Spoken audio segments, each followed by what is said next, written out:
Well, the first time I actually came to St. Scholastica was to watch my brother play. He played on the basketball team for Coach Seniger. Played there for 4 years. So I came up here to Duluth a lot of times to watch him. Loved the city, played here for high school a couple times. And then when I started looking at my colleges, kind of weighing the options, I looked at the finance programs of all my options, and this was one of the strongest ones that we had. So after a while, thinking about it, met with some coaches, met with the teachers, figured it was the right place to be. So it was funny because in high school, when I decided just to play football, everybody kept giving me weird looks because my 5 other brothers and sisters, they all decided to play college basketball at one point in their college careers. And I would be the only one to not take that path, so that was pretty shocking for them and my parents. But I kind of just fell in love with football probably my sophomore year in high school.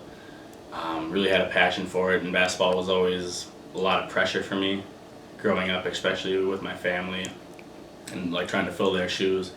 But coming here to college, after my first year in football, I became the manager for the basketball team. And after about 2 practices, 2 or 3, I went to Coach Saniger's office, said, "Hey Coach, like I'm starting to miss this. I feel like I can play. Like, is there any chance you could let me on the team?" Sure enough, he got back to me a couple days later. He said the team would love to have you, and then hopped in right away.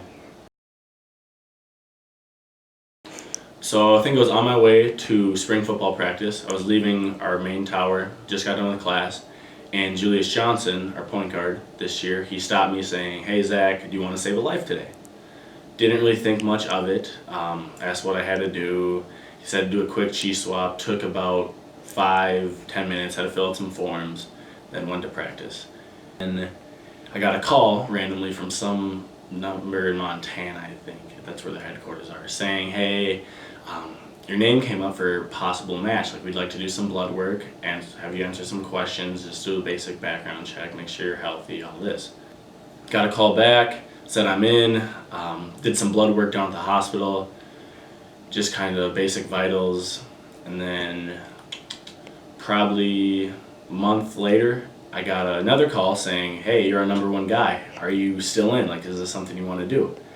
So immediately I had to take a step back, just thinking like, wow, this is real life. Like, I have a chance to do this and save somebody's life. Not a lot of people can say that. So after thinking about it again and finding out like what was expected of me and what I would have to go through with my time, with going to the hospital, with missing classes, missing sports, decided that I basically had to do it. Definitely the pros outweighed the cons in this scenario.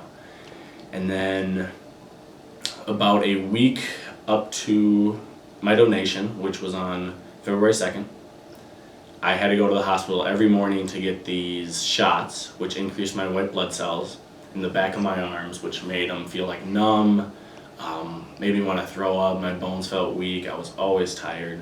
So like trying to practice, trying to go to class, it was awful. Like I couldn't eat anything, probably lost like 10 pounds that week. It was my donation day, February 2nd, so showed up early, one more shot of the white blood cell count, and then I was in a chair for 9 hours, not able to move my arms at all. So my mom actually came, and and then after that, I was basically just recovering for basketball, which I had to practice like 2 days after. Taught me was just to not think of yourself. You know, you're part of this world, there's a bigger picture here. I had to miss a week of school. Like, I had to miss a whole week of practice. I had to miss some work for my job. Like, that doesn't matter at all because I literally saved a man's life. So, from all that aside, like, what's more important? Going to school, playing basketball, playing a game that you enjoy, or saving somebody's life? So probably just like not taking anything for granted, for sure, because he was on his deathbed pretty much if he wouldn't have got matched, and I wouldn't be here right now. Honestly, I wouldn't even mind if they didn't remember me for anything of sports. Like, I would rather have them remember me for like funny guy I'm in class, like, oh, I want to take a class with Zach, and then possibly like, oh, he's the guy who saved that man's life. Like, I got an award for that last year at the St. Sports Awards. But I mean, honestly, like, the sports doesn't mean that much to me. I just love playing it with the teammates, with my buddies. Like, I love that, but probably just like being a good person overall, that being the most.